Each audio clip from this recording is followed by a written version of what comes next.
आज का जो हमारा टॉपिक है वो नेस्टेड इफ स्ट्रक्चर का है। जो लास्ट लेक्चर मैंने आपको दिया था वो इफ एल्स इफ स्ट्रक्चर के हवाले से था, जिसमें मल्टीपल इफ की कंडीशंस हमने अप्लाई की थी। अब जो नेस्टेड इफ स्ट्रक्चर है वो आप यूं ही समझ लें कि जिस तरह से एक इफ स्ट्रक्चर के अंदर आप जब एक और इफ स्ट्रक्चर ऐड कर देते हैं तो उसको नेस्टेड इफ स्ट्रक्चर का नाम दिया जाता है। डेफिनेशन यहाँ पर लिखी हुई है, an if statement within an if statement is called nested if statement. कि एक इफ स्टेटमेंट के अंदर एक दूसरी इफ स्टेटमेंट जो है उसको नेस्टेड इफ का नाम दिया जाता है। और जो नेस्टेड इफ स्ट्रक्चर है उसके अंदर वो कहते हैं जो इनर इफ स्ट्रक्चर होता है उसको इनर इफ कहा जाता है, और जो आउटसाइड पे जो इफ स्ट्रक्चर होता है उसको आउटर इफ का नाम दिया जाता है। ये एग्जांपल आपके सामने है। इफ और कंडीशन, कंडीशन के अंदर एक और इफ की जो कंडीशन है वो यहाँ पर ऐड कर दी गई है। अब इसमें ये ज़रूरी नहीं है कि इस इफ स्टेटमेंट के अंदर या इफ कंडीशन के अंदर एल्स भी मौजूद हो। इफ मौजूद हो या उसके साथ एल्स भी मौजूद है तो भी ये नेस्टेड इफ कहलाएगी।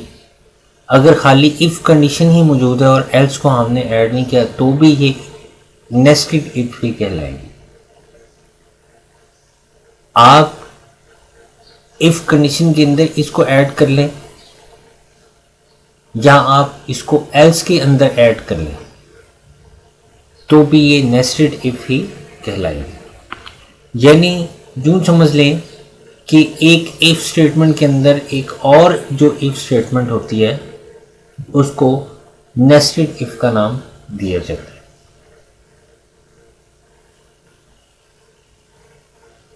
और ये अब एग्जीक्यूट किस तरह से होती है? एग्जीक्यूट इस तरह से होती है कि जब आउटर इफ कंडीशन ट्रू होती है तो इनर इफ के पास जो कंट्रोल आ जाता है, और फिर इनर इफ को जो वो चेक किया जाता है। अगर इनर इफ की कंडीशन ट्रू हो तो इसकी स्टेटमेंट्स को एग्जीक्यूट किया जाता है, अदरवाइज इनको इग्नोर करके तो जो एल्स का पार्ट है उसको एग्जीक्यूट कर दिया जाता है। तो इसके लिए ये जो नेस्टेड इफ है इसके लिए ज़रूरी है कि जो आउटर इफ है इसकी कंडीशन ट्रू हो तो जो इनर इफ है वो एग्जीक्यूट होगा, अदरवाइज ये एग्जीक्यूट नहीं होगा। अगर आउटर इफ की कंडीशन फॉल्स हो जाती है तो कंट्रोल यहाँ से किधर चला जाएगा? एल्स पे आ जाएगा, फिर वो इधर तो आएगा ही नहीं। आपको पता है कि जब इफ़ की कंडीशन ट्रू हो तो जो इफ़ का ब्लॉक है वो एग्जीक्यूट होता है। और अब इफ़ के ब्लॉक के अंदर हमने एक और इफ़ स्टेटमेंट जो है वो ऐड कर दी है, लिहाजा इसमें इस ब्लॉक में जो वो कंट्रोल तभी एंटर होगा जब आउटर इफ की कंडीशन ट्रू होगी। अगर ये ट्रू होगी तो कंट्रोल इनर इफ के पास आ जाएगा और फिर इनर इफ की कंडीशन टेस्ट होगी। अगर ये कंडीशन ट्रू होती है तो इसकी स्टेटमेंट्स रन होंगी, अदरवाइज फिर वो इसके एल्स के पार्ट में आ जाएगा। और अगर ये कंडीशन फॉल्स हो जाती है तो कंट्रोल यहीं से एल्स स्टेटमेंट पर चला जाएगा और इसकी स्टेटमेंट्स एग्जीक्यूट करेगा। इसकी एग्जांपल है हमारे पास, ये देखें। Working of nested if statement के अंदर उसने और ज़्यादा क्लियर करके आपको समझाया है कि ये आउटर इफ है, इसकी कंडीशन चेक की जाती है। अगर ये कंडीशन ट्रू हो जाती है तो फिर ये इनर इफ है। ट्रू होने के बाद कंट्रोल इनर इफ के पास आ जाएगा, और अगर इसकी कंडीशन ट्रू होती है तो फिर इसकी स्टेटमेंट्स रन होंगी, और देखिए कंट्रोल उसके बाद फिर यहाँ से बाहर निकल रहा है। और अगर इसकी कंडीशन इनर इफ की फॉल्स हो जाती तो इसका एल्स का पार्ट एग्जीक्यूट होगा, फिर भी कंट्रोल यहाँ से बाहर निकल रहा है। लेकिन अगर ये कंडीशन ट्रू नहीं होती तो कंट्रोल इनर इफ के पास नहीं आएगा, कंट्रोल यहीं से जो एल्स का पार्ट है आउटर इफ का, उसकी स्टेटमेंट्स को एग्जीक्यूट करेगा और यहाँ से एग्जिट हो जाएगा। लिहाजा ये ज़रूरी है इनर इफ के पास सिर्फ और सिर्फ उस सूरत में कंट्रोल जाएगा जब आउटर इफ की कंडीशन ट्रू होगी। अगर आउटर इफ की कंडीशन ट्रू होगी तो कंट्रोल इनर इफ की कंडीशन के पास जाएगा, अदरवाइज ये सारे का सारा ब्लॉक एग्जीक्यूट नहीं होगा और कंट्रोल जो हो आउटर इफ के एल्स के पास चला जाएगा। अब क्वेश्चन ये है कि जो नेस्टेड इफ है वो इस्तेमाल कहाँ पर होता है। एग्जाम्पल उसने आगे दी है, वो समझा के फिर मैं आपकी क्वेश्चन से वो आपके साथ डिस्कस करता हूँ। वो कहता है write a program that input 3 numbers and display the smallest number. 3 numbers आपने इनपुट करने हैं और उन नंबर्स में से जो स्मॉलेस्ट नंबर है वो आपने फाइंड आउट करना है यूजिंग नेस्टेड इफ स्टेटमेंट। हमारे पास स्मॉलेस्ट नंबर को फाइंड आउट करने के और भी बहुत सारे वेज हैं, लेकिन यहाँ पर उसने कहा कि जो स्मॉलेस्ट नंबर है वो फाइंड आउट करना है यूजिंग नेस्टेड इफ स्टेटमेंट। अब नेस्टेड इफ स्टेटमेंट को इस्तेमाल करते हुए हमने स्मॉलेस्ट नंबर को फाइंड आउट करना है। लिहाजा इसमें क्या किया जाएगा कि 3 नंबर्स आपने एंटर करने हैं, तो ए बी और सी 3 नंबर्स ले लिए गए और 3 नंबर्स एंटर करने के बाद सी इन करने के बाद हमने नेस्टेड इफ स्टेटमेंट को जो यूज़ किया। नेस्टेड इफ को आपने यूज़ किस तरह से करना है कि देखिए, सबसे पहले आपने पहले नंबर को दूसरे नंबर से कंपेयर करके देखा कि क्या ए की वैल्यू बी से लेस है। अगर ए की वैल्यू बी से लेस है तो फिर चेक करो क्या ए की वैल्यू सी से भी लेस है। यानी एक नंबर आपने चूज कर लिया और पहले नंबर को दूसरे के साथ कंपेयर करके देखा कि अगर ए की वैल्यू बी से लेस है तो चेक किया जाए कि ए की वैल्यू सी से लेस बनती है, क्योंकि हमने स्मॉलेस्ट नंबर फाइंड आउट करना है ना। तो पहला नंबर दूसरे से लेस होगा तो ही हम उसको कंपेयर करेंगे तीसरे नंबर के साथ। अगर पहला नंबर दूसरे नंबर से लेस नहीं है तो इसका मतलब है कि वो तो फिर स्मॉलेस्ट नंबर हो ही नहीं सकता। स्मॉलेस्ट नंबर तो वो होगा कि जो दोनों नंबर से जो वो लेस होगा। तो इसलिए यहाँ पर नेस्टेड इफ कंडीशन जो यूज़ की गई है कि if A less than B, अगर ये कंडीशन ट्रू होती है तो कंट्रोल इनर इफ के पास जाएगा कि क्या ए सी से भी लेस है। अगर ए सी से लेस है तो फिर ए जो है वो स्मॉलेस्ट नंबर है, अदरवाइज जो ए स्मॉलेस्ट नंबर नहीं है। बल्कि कौन स्मॉलेस्ट नंबर है, आप देखें ना, ए बी से तो लेस था लेकिन ए सी से लेस नहीं है। इसका मतलब है कि एल्स में आप क्या लिखेंगे कि सी इज द स्मॉलेस्ट नंबर। फिर एल्स के अंदर क्या लिखा गया, दूसरे नंबर को कंपेयर करके चेक किया गया क्या बी सी से लेस है। अगर बी सी से लेस है तो फिर मैसेज डिस्प्ले किया जाए कि B is the smallest number, otherwise जो वो C is the smallest number. तो इस तरह से जो नेस्टेड कंडीशन है उसकी मदद से हम ये क्वेश्चन जो सॉल्व कर सकते हैं। जैसा कि मैंने आपको बताया कि इसके और भी वेज हैं। हो सकता है कि आपको ये तरीक़ाकार थोड़ा सा मुश्किल लगा हो।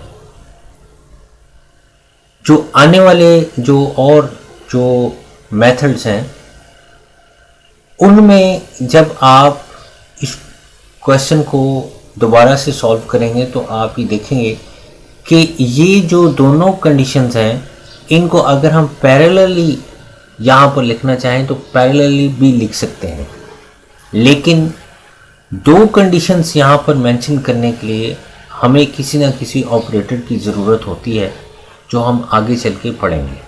फ़िलहाल यहाँ पर नेस्टेड इफ़ है जिसमें हम दो इकट्ठी कंडीशंस इस तरह से पैरेलली नहीं दे सकते। पहले आपको पहली कंडीशन देनी है, उसके बाद इनर इफ़ के तौर पर दूसरी कंडीशन को मेंशन करना है। और अब ये जो दोनों कंडीशंस आपने दी हैं ये सिर्फ और सिर्फ इनर कंडीशन तभी एग्जीक्यूट होगी जब आउटर कंडीशन ट्रू होगी। पहले इफ कंडीशन लगाइए ना। हाँ जी। उसके अंदर फिर लगाइए इफ कंडीशन और एल्स भी। हाँ जी। तो उसके नीचे लिखा हुआ है एल्स। हाँ जी। क्यों लिखा हुआ है? मुझे एल्स इसलिए लिखते हैं कि अगर ये देखें ना, ये जो एल्स है ये उसने एरो साइन के साथ आपको बताया है कि ये आउटर इफ का एल्स है, ठीक है। और ये वाला जो एल्स है ये जो इनर इफ लगाया था ये उसका एल्स है।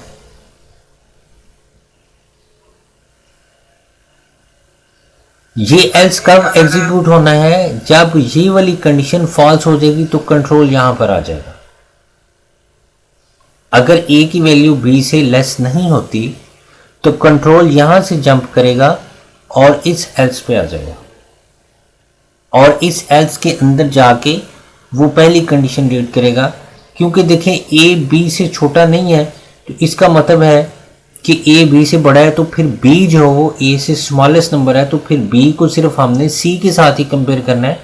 ए के साथ तो कंपैरिजन यहां पर बी का हो गया, तो फिर बी को जो हो हमने सी के साथ कंपेयर किया। अब ज़रूरी नहीं है कि ए अगर बी से छोटा है तो बी भी जो हो सी से छोटा ही हो सकता है कि बी सी से छोटा ना हो।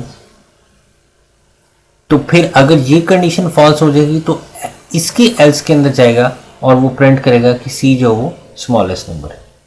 तो इसलिए ये जो एल्स है ये इस इफ का है, और ये जो एल्स है ये आउटर इफ का है, ये इनर इफ का एल्स है।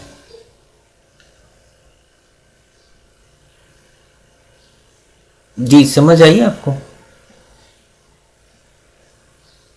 सर जी एल्स की तो कंडीशन नहीं होती, आपने कहा था। एल्स की कंडीशन नहीं होती, हमने यहाँ पर एल्स के साथ कोई कंडीशन नहीं लगाई, लेकिन मैंने आपको स्ट्रक्चर, जब मैंने नेस्टेड इफ स्ट्रक्चर मैंने बताया तो मैंने कहा कि इफ स्टेटमेंट के अंदर भी हम एक और इफ ऐड कर सकते हैं, और एल्स का जो पोर्शन है इसके अंदर भी हम इफ का एक स्ट्रक्चर जो वो ऐड कर सकते हैं। दोनों सूरतों में ये जो इनर साइड पे जो इफ का स्ट्रक्चर होगा उसको नेस्टेड इफ का नाम दिया जाएगा। तो एल्स के साथ तो हमने कोई कंडीशन नहीं लगाई। ये देखें एल्स के सामने तो बिल्कुल जो वो एम्प्टी स्पेस है, यहाँ पर कोई कंडीशन नहीं लगी। कंडीशन तो हमेशा इफ के साथ लगती है। ठीक है सर जी।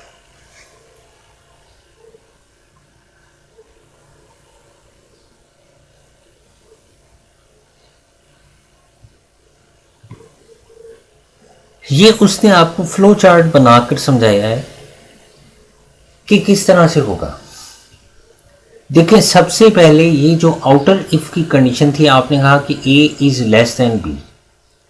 अगर ए बी से लेस है, यस होती है कंडीशन, तो वो इनर जो आपका लूप था वहां पर आ जाता है और वहां पर आके ए सी के साथ कंपेयर किया जाता है। अब अगर ए सी से स्मॉल है, यस हो जाता है, तो फिर ए की वैल्यू प्रिंट कर दी जाती है। एल्स अगर नो होता है तो एल्स वाले पोर्शन में जाके सी की वैल्यू प्रिंट आउट कर दी जाती है। फिर ये जो आपने इफ वहां पर लगाया था कि अगर ए बी से लेस नहीं है, A is less than B, yes था ना, तो एल्स वाले पोर्शन में हमने बी को सी के साथ कंपेयर किया हुआ है। तो अगर बी सी से कंपैरिजन करते हुए अगर लेस है, यस है, तो बी प्रिंट आउट कर दो, एल्स में जो हो सी प्रिंट आउट कर दो। तो इन सारों की जो कंडीशंस हैं इनको कंबाइन करके जो फिर आगे एंड कर दिया गया। उसके बाद अगेन एक और क्वेश्चन है, वो कहता है कि चेक करना है कि 3 नंबर्स जो आपने इनपुट किए हैं वो इक्वल हैं कि नहीं है। इक्वालिटी को चेक करना है। तो इक्वालिटी को चेक करने के लिए पहले तो ये कि 3 नंबर्स आपने इनपुट करने हैं। तीनों नंबर्स इनपुट करने के बाद आप देखें, पहले आपने चेक किया कि if A equals to B, क्या ए की वैल्यू बी के इक्वल है। फिर चेक करो क्या ए की वैल्यू सी के इक्वल है, यानी ए बी के भी इक्वल है और ए सी के भी इक्वल है। तो फिर क्या होगा, फिर तीनों नंबर्स इक्वल होंगे। अगर ए बी के बराबर है लेकिन ए सी के बराबर नहीं है तो एल्स में देखें क्या लिखा गया, नंबर्स आर डिफरेंट। जाहिर है ए बी के बराबर है लेकिन ए सी के बराबर नहीं है, तो फिर एल्स के अंदर नंबर्स आर डिफरेंट। लेकिन अगर ये दोनों कंडीशंस हमारी ट्रू हो जाती हैं तो फिर क्या प्रिंट किया गया, ऑल नंबर्स आर इक्वल, क्योंकि ए बी के बराबर है और ए सी के बराबर है। आप यहां पर इफ बी इक्वल टू सी भी लिख सकते थे कि ए बी के बराबर है और जो बी है वो सी के बराबर है, तो भी जो वो आपकी ये जो कंडीशन थी वो करेक्ट हो सकती थी। और एल्स के अंदर अगर ये बी के बराबर नहीं है तो एल्स में आप ये लिखते हैं कि नंबर्स आर डिफरेंट। तो यहां पर एल्स में देखें हमें फर्दर जो वो कोई कंडीशन एंटर करने की ज़रूरत नहीं पड़ी, क्योंकि पहली कंडीशन अगर फुलफिल नहीं है तो हमें फिर सेकंड कंडीशन यहां पर लगाने की ज़रूरत नहीं थी, क्योंकि नंबर्स पहली ए और बी अगर बराबर नहीं है तो फिर हमें ए को सी के साथ भी कंपेयर करने की ज़रूरत नहीं, क्योंकि हमने तो तीनों नंबर्स की बराबरी को चेक करना था। अगर कोई से 2 नंबर इक्वल नहीं होते तो इसका मतलब है तीसरे नंबर के साथ उसको कंपेयर करने की ज़रूरत ही नहीं है, क्योंकि वो अगर आखिरी 2 नंबर इक्वल हो जाते हैं लेकिन पहले 2 नंबर इक्वल नहीं होते तो वो तीनों तो बराबर नहीं होंगे ना फिर। तो इसलिए एल्स में जो वो किसी किस्म की कोई कंडीशन यहाँ पर ऐड नहीं की गई, सिर्फ इफ के ब्लॉक के अंदर ही हमने तीनों नंबर्स को कंपेयर किया। जी स्टूडेंट्स, समझ आ गई इसकी इक्वालिटी की?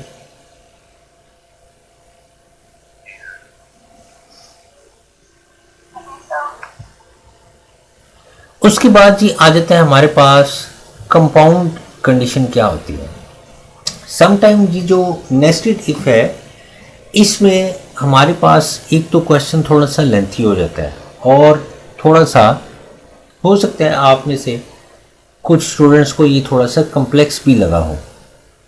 तो इसकी कम्प्लेक्सिटी को दूर करने के लिए मैंने आपको बताया था कि नेस्टेड इफ के थ्रू जो हम वर्किंग करते हैं वही वर्किंग हमारे पास और भी मेथड्स हैं उस वर्किंग को कंप्लीट करने के लिए।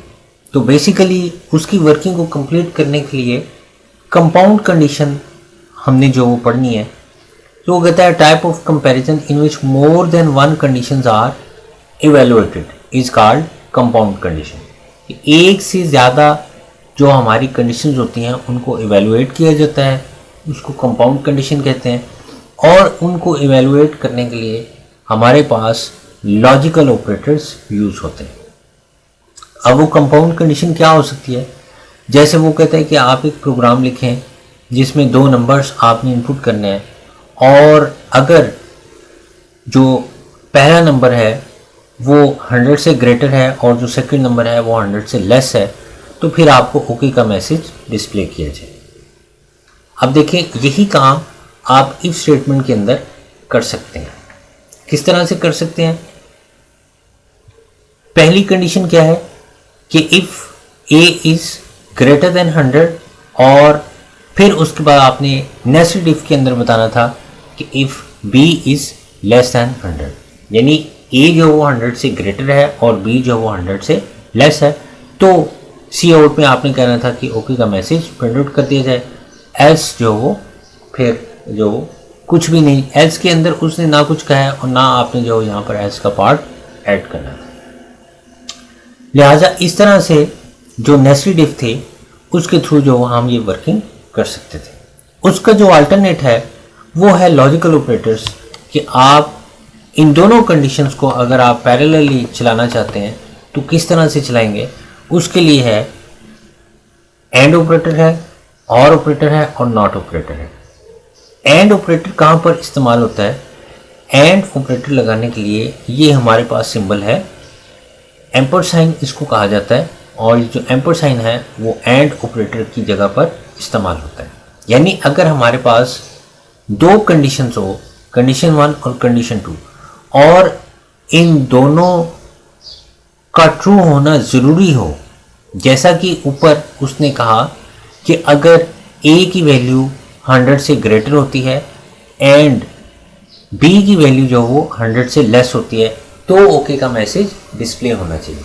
यानी पहली कंडीशन क्या है कि A is greater than 100 and B is less than 100।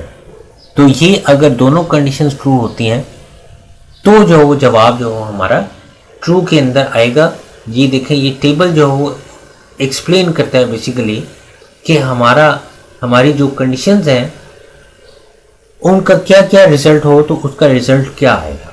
अगर पहली कंडीशन का रिजल्ट फॉल्स होता है और दूसरी कंडीशन का रिजल्ट भी फॉल्स होता है तो फिर रिजल्ट जो वो फॉल्स जनरेट होना है। अगर कोई एक कंडीशन का भी रिजल्ट जो वो फॉल्स होता है और दूसरी का ट्रू होता है तो भी रिजल्ट जो वो फॉल्स ही जनरेट होगा।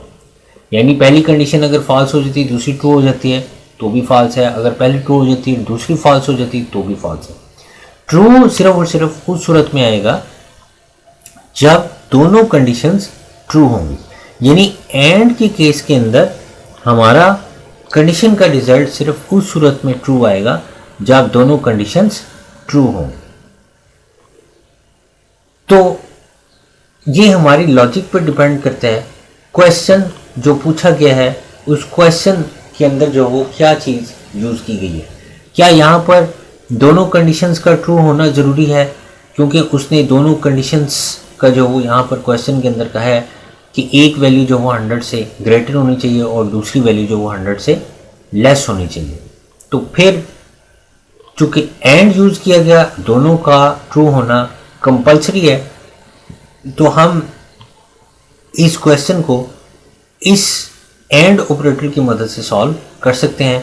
पहली कंडीशन लगाएंगे ए ग्रेटर देन 100 की, फिर एंड ऑपरेटर यूज़ करेंगे और दूसरी कंडीशन के अंदर हम लिखेंगे ए बी लेस देन 100। तो जब ये दोनों कंडीशंस ट्रू होंगी तो रिजल्ट जो ट्रू यानी ओके का मैसेज डिस्प्ले किया जाएगा। अदरवाइज तीनों सूरतों में ये कंडीशन जो हो फॉल्स ही होगी।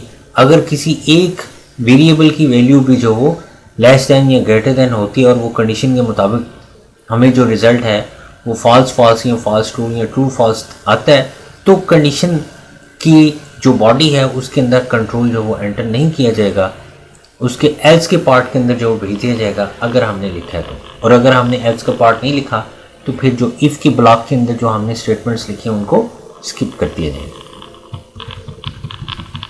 ये कंडीशन देख लें। उसने कहा कि suppose we have two variables a equal to 100 and b equal to 50।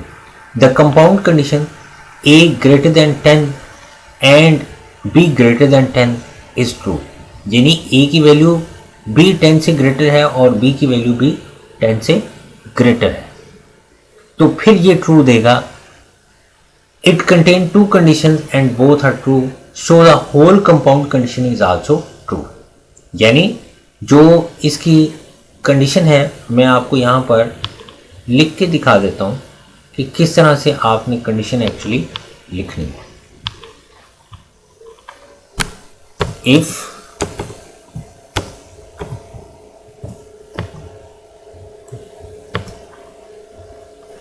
a less than or equal to a greater than 10, फिर आपने एंड साइन लगाना है और अगली कंडीशन बतानी है b इज ग्रेटर देन 10। ये ब्रैकेट बंद कर देंगे और ये ब्रैकेट बंद कर देंगे। और उसके बाद आप जो यहाँ पर कर्ली ब्रैकेट्स के अंदर जो स्टेटमेंट्स लिखेंगे वो स्टेटमेंट्स तब एग्जीक्यूट होंगी जब ये दोनों कंडीशंस ट्रू होती हैं। अगर ये दोनों कंडीशंस में से कोई एक कंडीशन भी फॉल्स हो जाती है तो फिर ये जो ब्लॉक है या ये जो सेट ऑफ स्टेटमेंट्स हैं ये एग्जीक्यूट नहीं होंगे। तो यही उसने आपको बताया कि ए में 100 स्टोर है और बी के अंदर 50 स्टोर है, तो इसलिए ये दोनों कंडीशंस ट्रू होती हैं, फिर ये प्रोग्राम चलेगा, इसका जो ब्लॉक है इफ़ का ये एग्जीक्यूट होगा, अदरवाइज एग्जीक्यूट नहीं होगा। अगर आपने बी के अंदर जो है वो 50 स्टोर करने की बजाय अगर 5 स्टोर किया हुआ है तो ये कंडीशन जो फिर फॉल्स हो जाएगी, तो ये जो ब्लॉक है ये एग्जीक्यूट नहीं होगा। जी स्टूडेंट्स, समझ आइए आपको इफ के अंदर ये जो एंड ऑपरेटर है इसकी,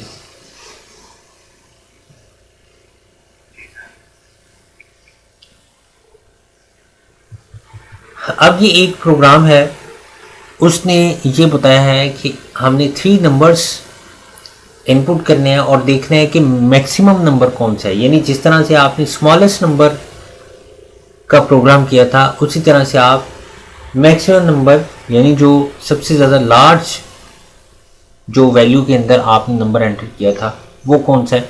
तो चाहे मैक्सिमम हो चाहे स्मॉलेस्ट नंबर हो, दोनों जो हो हम इसके अंदर सिर्फ आपने ऑपरेटर्स को चेंज करके ये प्रोग्राम बना सकते हैं। तीनों नंबर्स देखें इनपुट किए हैं, सी इन करने के बाद यहाँ पर जो कंडीशन लगाई है if A is greater than B and A is greater than C. देखें पहले ये दोनों कंडीशन हमने सेपरेटली लगाई थी, लेकिन यहाँ पर ये बहुत ज़्यादा सिंपल जो हो उसने यहाँ पर जो वो बना लिया है कि अगर ए की वैल्यू बी से ग्रेटर है और ए की वैल्यू सी से ग्रेटर है तो मैक्सिमम नंबर जो है वो कौन सा है, वो ए है। फिर एल्स इफ बी का कंपैरिजन कर लिया कि B is greater than A and B is greater than C, तो मैक्सिमम नंबर जो है वो बी है। और एल्स के पोर्शन के अंदर उसने यहाँ पर लिख लिया कि जो मैक्सिमम नंबर है वो सी है। यानी बड़ा सिंपल सा जो वो हमारा प्रोग्राम बन गया है। पहले हमने जब यही प्रोग्राम बनाया था तो ये थोड़ा सा कॉम्प्लेक्स बना था। हमने इन कंडीशंस को कुछ इस तरह से यहाँ पर लिखा था कि if A is greater than B और फिर if A is greater than C, तो हमने कहा था कि सी आउट के अंदर मैक्सिमम नंबर इज़ ए, और फिर इसके एल्स के अंदर हमने लिखा था cout maximum number is C लिखा था, और फिर इसके एल्स की तरफ जो हम चले गए थे। तो इसलिए ये दोनों जो कंडीशंस थी ये यहाँ पर हमने पैरेलली जो वो लगा दी हैं और इन दोनों के दरमियान जो एंड का ऑपरेटर यूज कर लिया। अब जब ए की वैल्यू बी से ग्रेटर होगी और ए की वैल्यू सी से ग्रेटर होगी तो ये जो कंडीशंस हैं ये इस पूरी कंडीशन का रिजल्ट ट्रू आएगा। अगर ए की वैल्यू बी से ग्रेटर होती है लेकिन ए की वैल्यू सी से ग्रेटर नहीं होती तो इस कंडीशन का रिजल्ट फॉल्स आना है और ये स्टेटमेंट जो है उसने स्किप कर देनी और अगली स्टेटमेंट पर चला जाएगा। अब इन केस अगर मैं कहता हूँ कि हमारे पास ए की वैल्यू जो है वो 4 है, बी की वैल्यू जो है वो 8 है और सी की वैल्यू जो है वो 10 है। अब हमने मैक्सिमम नंबर फाइंड आउट करना ना, तो देखिए ए की वैल्यू 4 है, क्या 4 जो है वो 8 से ग्रेटर है, तो ये कंडीशन क्या आपको दे रही है, ये आपको फॉल्स रिटर्न कर रही है। इसका मतलब है कि क्या ए जो वो सी से ग्रेटर है, ए के अंदर 4 है और सी के अंदर 10 है, ये भी कंडीशन आपको फॉल्स रिटर्न कर रही है। तो ओवरऑल इस कंडीशन का रिजल्ट क्या होगा, फॉल्स होगा। सो ये जो स्टेटमेंट है ये एग्जीक्यूट नहीं होगी और कंट्रोल यहाँ से एस पे चला जाएगा। बी को चेक किया जाएगा, क्या बी ए से ग्रेटर है, तो 8 4 से ग्रेटर है, ये तो ट्रू रिटर्न करता है। लेकिन बी सी से ग्रेटर है, 8 10 से ग्रेटर नहीं, तो एक कंडीशन ये ट्रू है, एक कंडीशन फॉल्स है। तो एंड का जो टेबल आपने ऊपर देखा था उसमें था कि अगर एक कंडीशन ट्रू और दूसरी फॉल्स हो तो कंडीशन का रिजल्ट क्या आता है, तो भी फॉल्स ही आता है। तो ये स्टेटमेंट भी फिर एग्जीक्यूट नहीं होगी। कंडीशन सिर्फ और सिर्फ इसका रिजल्ट ट्रू तब बने जब ये कंडीशन भी ट्रू होगी और ये कंडीशन भी ट्रू होगी, तो इसका रिजल्ट जो हो ट्रू आना है। तो इस तरह से ये जो अगली स्टेटमेंट है एल्स वाली, वो पोर्शन जो हो एग्जीक्यूट कर दिया जाएगा और साथ ही जो हो कंट्रोल यहां से एग्जिट हो जाएगा। जी स्टूडेंट्स, एंड जो लॉजिकल ऑपरेटर है उसकी समझ आ गई सबको।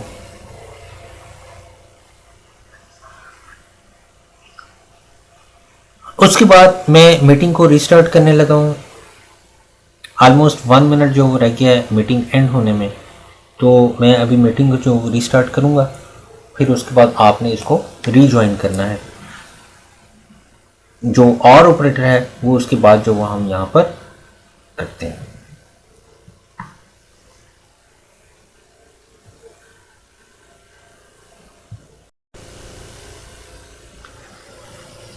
जी स्टूडेंट्स, उसके बाद हमने और ऑपरेटर को देखना है कि और ऑपरेटर किस तरह से कंडीशंस को इवेलुएट करता है।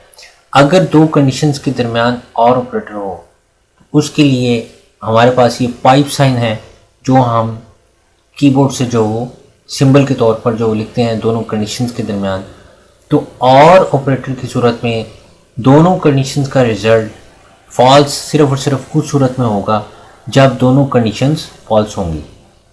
अदरवाइज अगर दो कंडीशंस के दरमियान और ऑपरेटर है और उनमें से कोई एक कंडीशन ट्रू है तो उस कंपाउंड कंडीशन का रिजल्ट ट्रू की सूरत में आता है।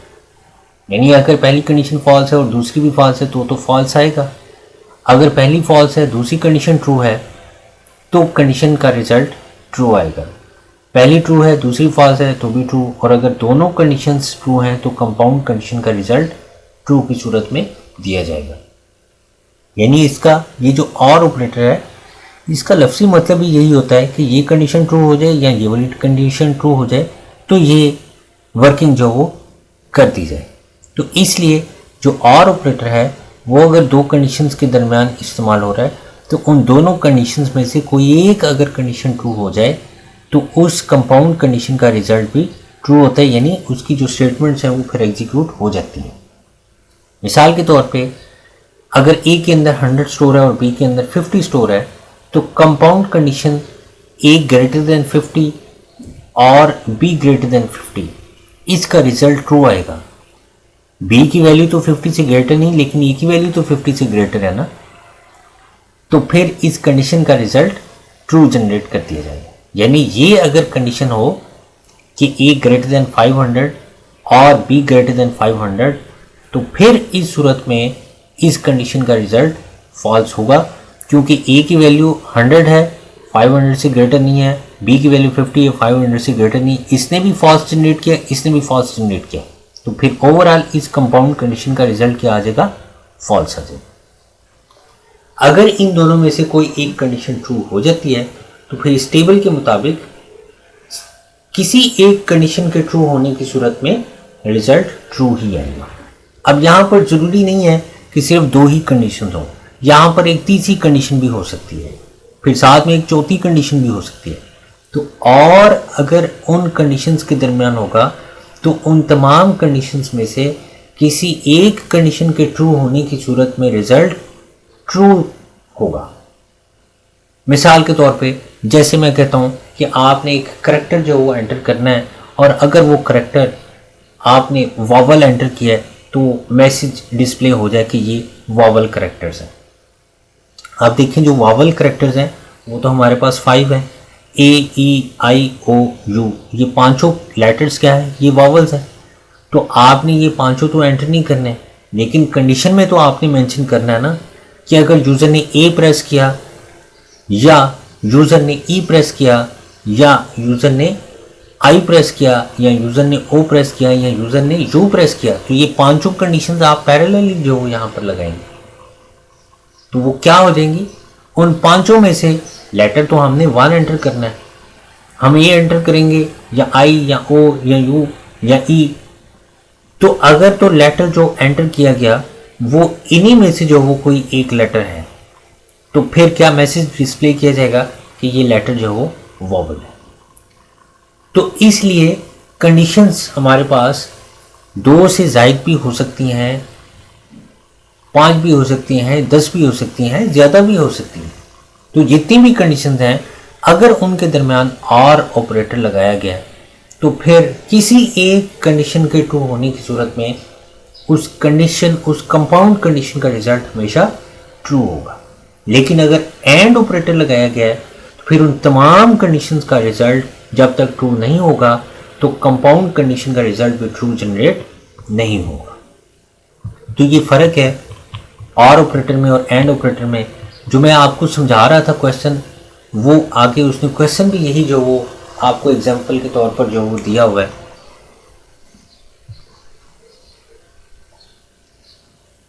देखें, आपने करैक्टर जो वो एंटर करना है और CH के नाम का आपने वेरिएबल लिया और आपने उस करैक्टर को यहाँ पर इनपुट किया है। अब देखें कितनी कंडीशंस यहाँ पर लगी हुई हैं। यहाँ पर बहुत सारी कंडीशंस लगी हुई हैं। इसी से मिलता जुलता क्वेश्चन मैंने कल आपको एक क्वेश्चन दिया था जिसमें आपने स्मॉल एस प्रेस करना था और कैपिटल एस प्रेस करना था। तो आपको स्टेटस क्या मिलना था? सीनियर क्लर्क की सैलरी। और फिर इस तरह से स्मॉल जे या कैपिटल जे प्रेस करना था तो उसने जूनियर क्लर्क की जो सैलरी थी वो आपको शो करवानी थी।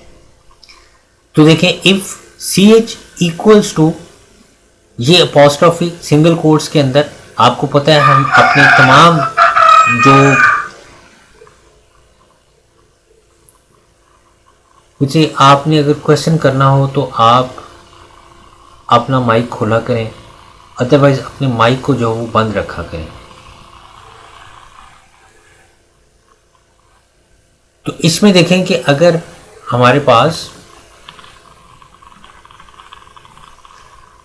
हमने CH का वेरिएबल लिया और इसके अंदर हमने एक लेटर एंटर करना है। If CH equals to A, ये और का ऑपरेटर लगाया गया। If CH equals to small a, यानी एक में जो हमने कहा कि कैपिटल A हो या स्मॉल a हो, कैपिटल E हो या स्मॉल e हो, कैपिटल I हो या स्मॉल i हो, कैपिटल O हो या स्मॉल o हो, कैपिटल U हो या स्मॉल u हो। तो फिर क्या हमें जो मैसेज डिस्प्ले किया जाएगा, यू एंटर्ड अ वॉवल। और एल्स के अंदर क्या लिखा गया, you did not enter a vowel. तो देखिए, इन तमाम कंडीशंस में से अगर मैंने यहाँ पर कोई एक लेटर एंटर प्रेस कर दिया है, ए प्रेस कर दिया है, तो यहाँ पर कंपेयर होना है कि जो लेटर CH के अंदर जो है क्या A है या स्मॉल a है या E है या I है या O है या U है। तो फिर ये कंडीशन, इसका रिजल्ट ट्रू हो जाए। लेकिन अगर मैंने यहाँ पर कोई प्रेस कर दिया है, G प्रेस कर दिया है, तो अब इन तमाम कंडीशन का रिजल्ट क्या आएगा, इसका रिजल्ट फॉल्स आएगा। तो ओवरऑल इसका रिजल्ट कंपाउंड कंडीशन का हमें रिजल्ट मिलेगा वो फॉल्स मिलेगा। तो इस तरह से अगर हमारे पास कुछ इस तरह की लॉजिक बनती है कि हमने जो अपना डेटा इनपुट करना है उसमें जो कंडीशंस हमने दी हैं उन कंडीशंस में से सिर्फ एक कंडीशन को हमने चेक करना है कि अगर ये कंडीशन मिनिमम, आपने अगर 1 कंडीशन को चेक करना है कि कम से कम अगर ये हो तो फिर ये हमारी स्टेटमेंट्स एग्जीक्यूट हो जाएं, तो फिर ये और ऑपरेटर को हम यूज़ करते हैं। लेकिन अगर हमने उन कंडीशन में से मैक्सिमम को चेक करना हो, सारी कंडीशंस को जो वो हमने चेक करना हो कि ये भी होनी चाहिए और इसके साथ ये भी होना चाहिए और इसके साथ ये भी होनी चाहिए, सारी कंडीशंस के ट्रू होना अगर कंपलसरी हो तो फिर हम यहाँ पर एंड लगाते हैं। मेरा ख्याल है कि आपको और ऑपरेटर में और एंड ऑपरेटर में डिफरेंस का पता चल गया होगा। एक क्वेश्चन जो वो और देख लेते हैं और फिर आपके क्वेश्चंस को चेक कर लेते हैं। जी, ये वो प्रोग्राम है जी जो मैंने आपको कल दिया था करने के लिए। आप में से कुछ स्टूडेंट्स ने मुझे ये बनाकर भेजा था। देखें किस तरह से ये प्रोग्राम बेसिकली आपने बनाना था।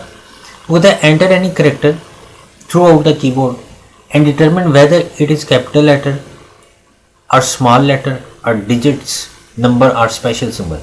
ये प्रोग्राम सिर्फ इतना था कि आपने कैपिटल लेटर एंटर किया या स्मॉल नंबर यानी लोअर केस आपने लेटर एंटर किया या कैपिटल लेटर एंटर किया, बस इतना क्वेश्चन आपको मैंने कल दिया था।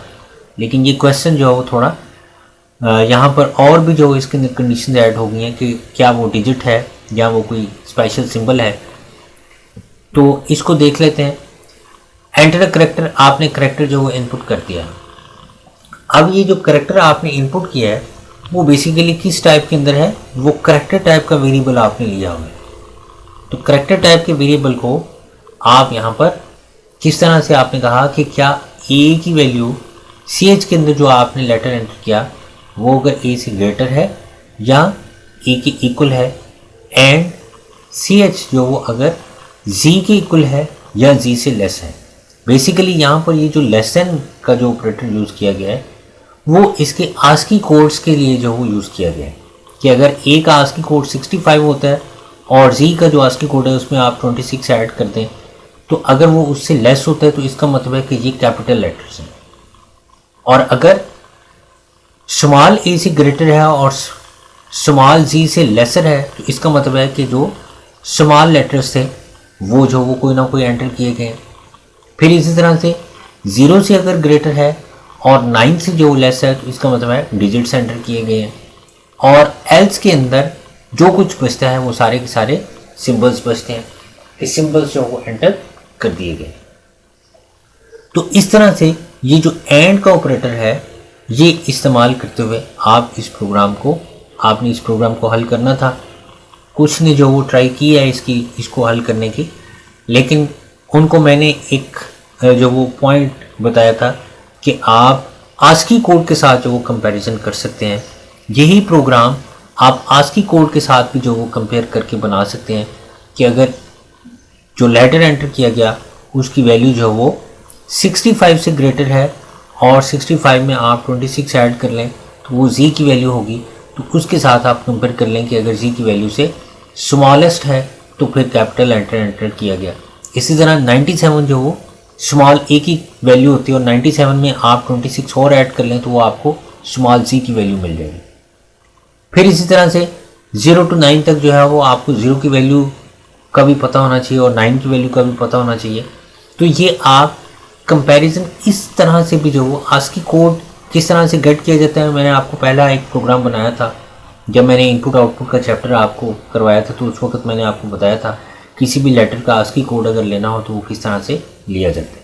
तो आप वो आस्की कोड के हवाले से भी जो हो इस प्रोग्राम को हल कर सकते हैं। जी स्टूडेंट्स, अब ये जो एंड और ऑपरेटर थे ये दोनों तो कंप्लीट हो गए। इनमें मुझे बताएं अगर आपका कोई क्वेश्चन है, अगर नहीं है तो फिर ये जो नॉट ऑपरेटर है इसको पढ़ के तो अपनी मीटिंग एंड करते हैं।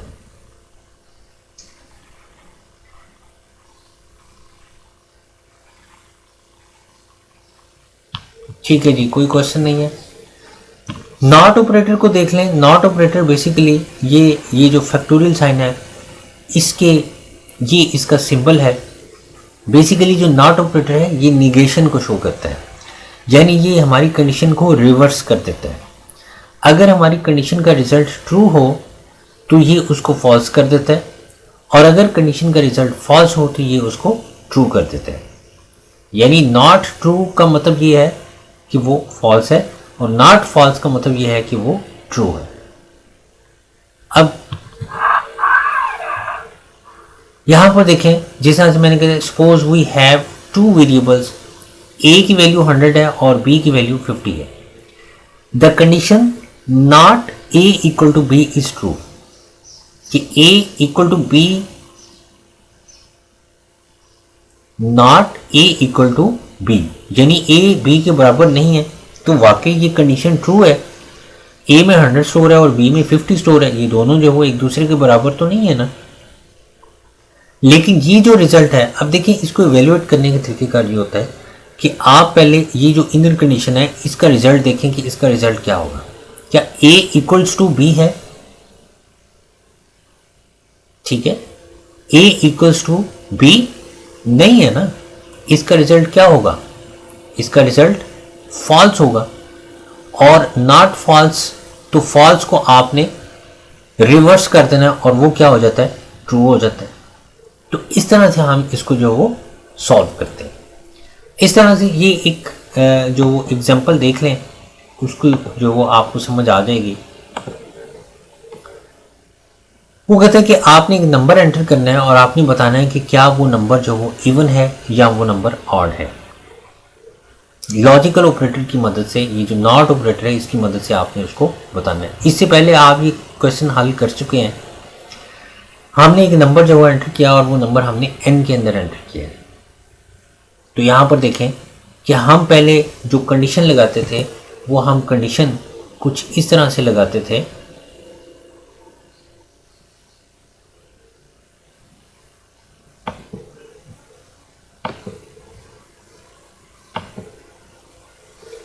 हम यहाँ पर लिखते थे if n modulus 2 equals to 0 then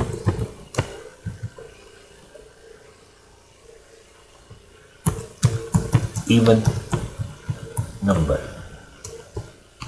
और एल्स में हम लिखते थे सी आउट ऑड नंबर। ये क्वेश्चन हमने इस तरह से सॉल्व किया था। अब वो ये कहता है कि इसी क्वेश्चन को आपने नॉट ऑपरेटर की मदद से हल करना है। अब देखें होना क्या है कि यहाँ पर हमने एक कंडीशन और लगानी है और वो कंडीशन लगानी है नॉट ऑपरेटर की। तो एक्चुअली क्या होना है, ये कंडीशन बेसिकली ये करती गई है कि not n modulus 2 equal to 0, यानी अगर n मॉडुलस 2 इक्वल टू 0 नहीं है तो क्या किया जाए। तो सिंपली ये करना था कि ये जो आपने इवन लिखा हुआ है यहाँ पर आपने लिख देना था ऑड, और ये जो ऑड लिखा हुआ है यहाँ आपने लिख देना था इवन। तो अगर n की वैल्यू 2 पे डिवाइड करने के बाद 0 के बराबर नहीं आती तो फिर वो ऑड नंबर ही होता है, एल्स अदरवाइज क्या होता है, वो नंबर इवन होता है। तो बेसिकली यहाँ पर नॉट ऑपरेटर जो है, मैंने आपको पहले बताया कि ये कंडीशन की निगेशन को शो करता है, ये कंडीशन को उलट कर देता है। तो हमने पहले ये नॉट ऑपरेटर नहीं लगाया था, तो हमने ये हमारी कंडीशन का रिजल्ट ये बन जाता है कि अगर n की वैल्यू को 2 पे डिवाइड करने के बाद जब आप 0 आता है तो फिर वो इवन नंबर है, अदरवाइज वो ऑड नंबर है। तो इस तरह से जो नॉट ऑपरेटर है उसको हम जो इस्तेमाल करते हैं। जो नॉट ऑपरेटर है उसका इस्तेमाल सबसे ज़्यादा कम है। जो प्रोग्राम आपको आना है उसमें किसी प्रोग्राम के अंदर भी ये नहीं लिखा हुआ होना कि आपने ये प्रोग्राम नेस्टेड इफ के साथ करना है, या आपने ये प्रोग्राम लॉजिकल ऑपरेटर्स के साथ करना है, या आपने ये प्रोग्राम नॉट ऑपरेटर के साथ करना है।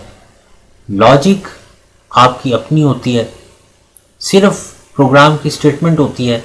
यहाँ सिर्फ उसने आपको एग्जाम्पल देने के लिए ये नॉट ऑपरेटर लिखा हुआ है कि नॉट ऑपरेटर की मदद से भी हम ये प्रोग्राम कर सकते हैं और नॉट ऑपरेटर के बगैर भी हम ये प्रोग्राम कर सकते हैं।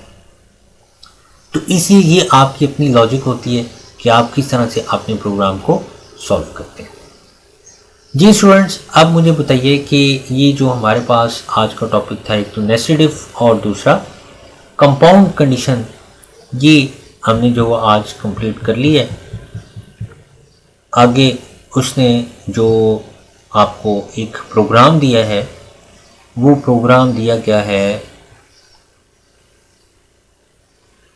वो कहता है कि write a program that input 3 digits and display all possible combinations of these digits, कि जितने भी उसके पॉसिबल कॉम्बिनेशंस हो सकते हैं वो आपने यहाँ पर जो वो बताने हैं। थोड़ा सा जो वो इसमें लेंथी प्रोग्राम है, इसको आप देख लीजिएगा कि किस तरह से जो वो आपको उसने ये प्रोग्राम जो वो बनाया हुआ है कि 1, 2 और 3 ये आपने 3 नंबर्स एंटर किए हैं।